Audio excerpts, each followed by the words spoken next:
Hello everyone. Today we are going to read lesson 4, The Treasure Within.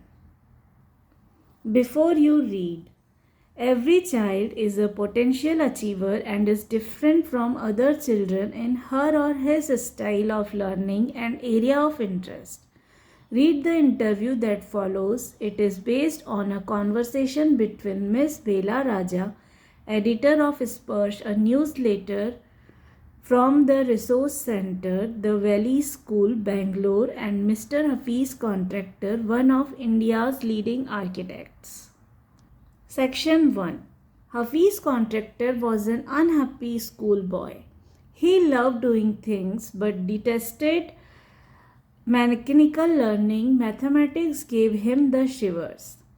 What his principal once said to him influenced him deeply. Hafiz Contractor. I used to have this terrible nightmare. Only now, over the last 4 to 5 years, it seems to have disappeared. Bela Rajan. What nightmare are you talking about and why do you think it has disappeared now? Hafiz Contractor. I used to get continuous nightmares about appearing for a maths examination where I did not know anything.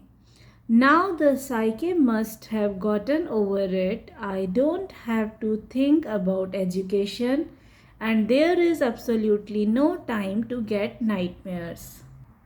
Bela Rajan, tell us something about your earliest memories in school. Hafiz Contractor. In the first and second year, I was a good student. After I reached the third standard, I simply lost interest and I never studied. I used to be interested in games, running around, playing jokes and pranks on others. I would copy in class during exam times. I would try to get hold of the examination paper that had been prepared and study it, as I could not remember things that had been taught to me in class. However, later one sentence spoken to me by my principal changed my life. When I approached my 11th standard, the principal called me and said, "Look here, son, I have been seeing you from day one. You are a good student, but you never studied. I have taken care of you till today. Now I can no longer take care of you, so you do it yourself." He talked to me for 5 minutes. You don't have your father. Your mother has worked so hard to bring you up and paid all your fees all these years, but you have only played games.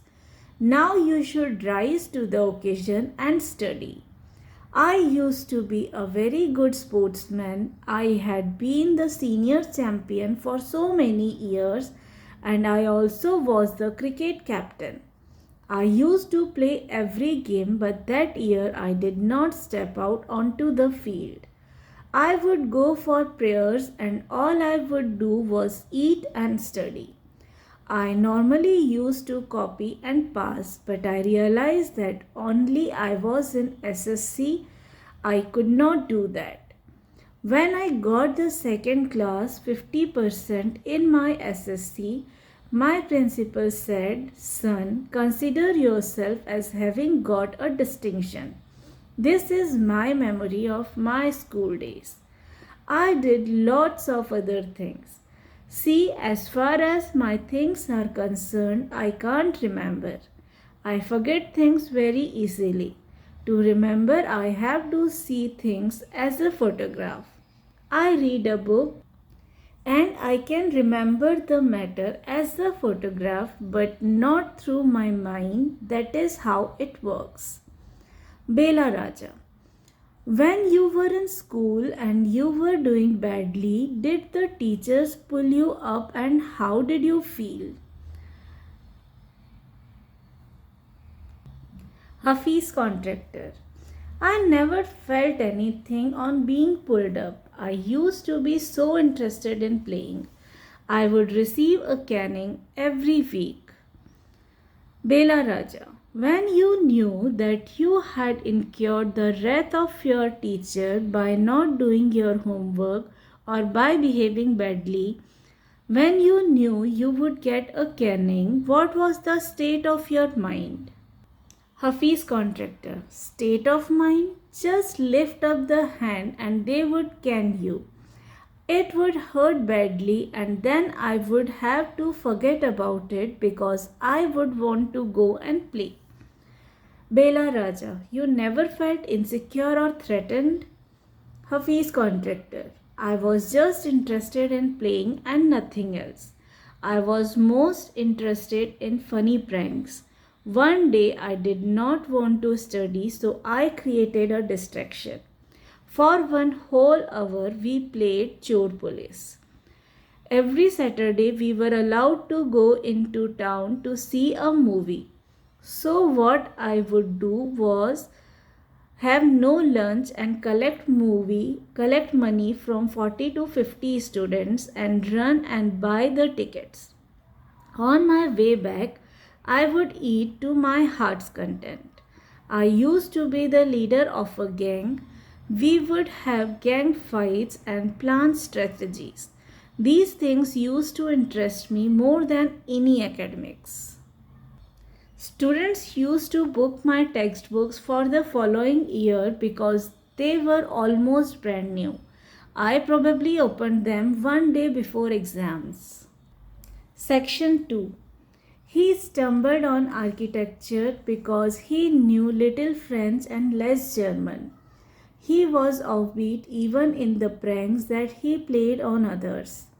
When he found his calling, there was no looking back.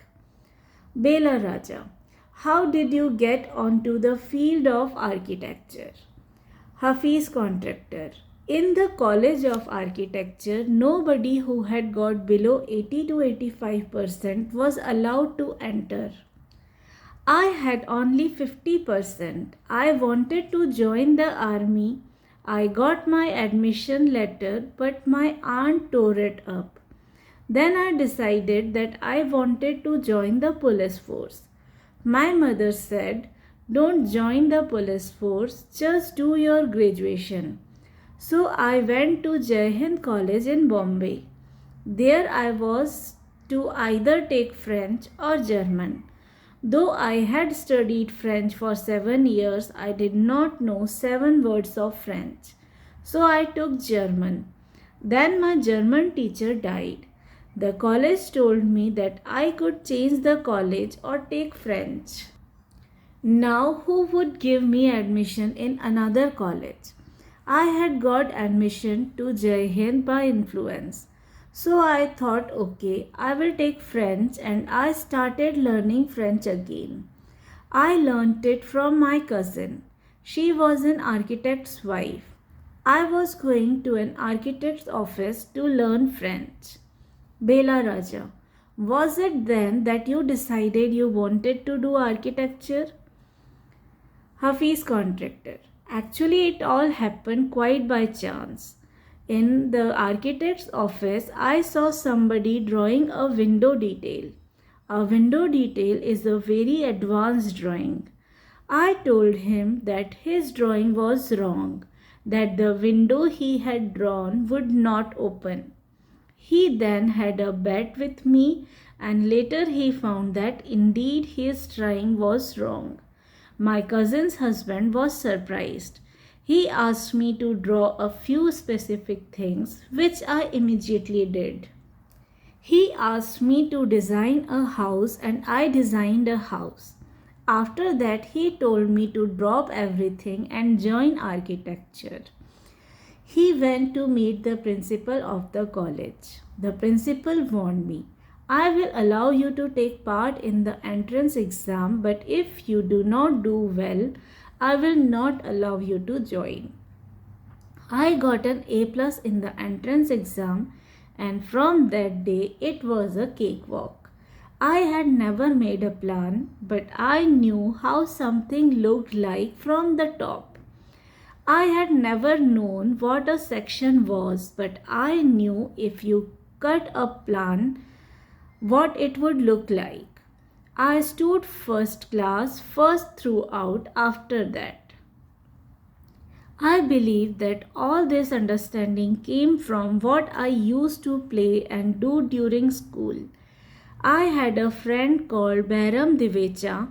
We used to have competitions between us for designing forts, guns, and ammunition. Each of us would design something in an effort to be different. In school, when I was in the second or third standard, one of my teachers, Mrs. Gupta, saw my sketches and told me, "See, you are useless in everything else, but your sketches are good. When you grow up, you become an architect." I did not know at the time, but she was right. Later, after I became an architect, I went back to meet her and tell her. Bela Raja, why do you think you did not like studies? Was it because you felt you could not cope, could not deal with the curriculum? Hafiz Contractor. I was very bad at languages. Science and geography I could deal with. Maths was very bad. I just was not interested. I was studying for the sake of studying. What they taught me today, I would forget after 2 days. I would not bother because there was no application of mind there to begin with. Bela Raja. Did you think that what they taught in school was boring, or did you feel that once you understood the concept of what was being taught, you lost interest in the rest of the lesson? Hafiz Contractor. Living in a boarding school is difficult. We were just living from day to day. Nowadays, there are so many tests. Back then, whenever we had tests, we used to just copy. The teacher thought that we had done our work. Bela Raja. There is a contention that giftedness and learning disabilities go hand in hand. Do you think this applies to you? Hafiz Contractor. Well, take some students from my class. Those who always stood first or second are today doing very ordinary jobs. Bela Raja. I have come across this situation in so many different places where people tell me that their class toppers are doing very ordinarily today. Hafiz Contractor. In school, I think living our lives there made us street smart. I have learned more by doing what I did on my own than what academics would have taught me. Bela Raja. That is because the personality and skills were there. You were able to find expression in a manner you were comfortable with, and you defied every rule so that nobody would stop you from doing what you needed to do. Hafiz Contractor. I was more interested in other things. If, for example, while in class it started raining outside, I would think of the flowing water and how to build a dam to block it. I would be thinking about the flow of water within the dam and how much of water the dam would be able to hold. That was my interest for the day. When students lost a button while playing or fighting, they would come running to me and I would cut a button for them from chalk using a blade. Discipline in the school was very important and no student could afford to have a button missing. The student would get past dinner with a full neat uniform, and after that it did not matter. Bela Raja. Coming to the present, how do you decide as to what kind of structure you want to give a client? Hafiz Contractor. I look at the client's face, his clothes, the way he talks and pronounces, the way he eats, and I would know what his taste would be like. I can relate to people in a way that would be comfortable. I sketch very spontaneously on a paper on the spot. That paper I give to my people in the office. Bela Raja. You do it instinctively? Hafiz Contractor. Call it instinct, call it arithmetic, whatever. Now it comes to me like mathematics. Putting design, construction, psychology, and sociology together and making a sketch from all that is mathematics. Here we almost come to a full circle where Mr. Contractor has derived his own interpretation of mathematics, taking it from a subject he hated to a subject he now loves dealing with. This was the reading of our chapter 4, The Treasure Within. If you have any doubt or query, you can ask me in the comment section below, and you can find the links of the other chapters in the description box below. Thank you everyone.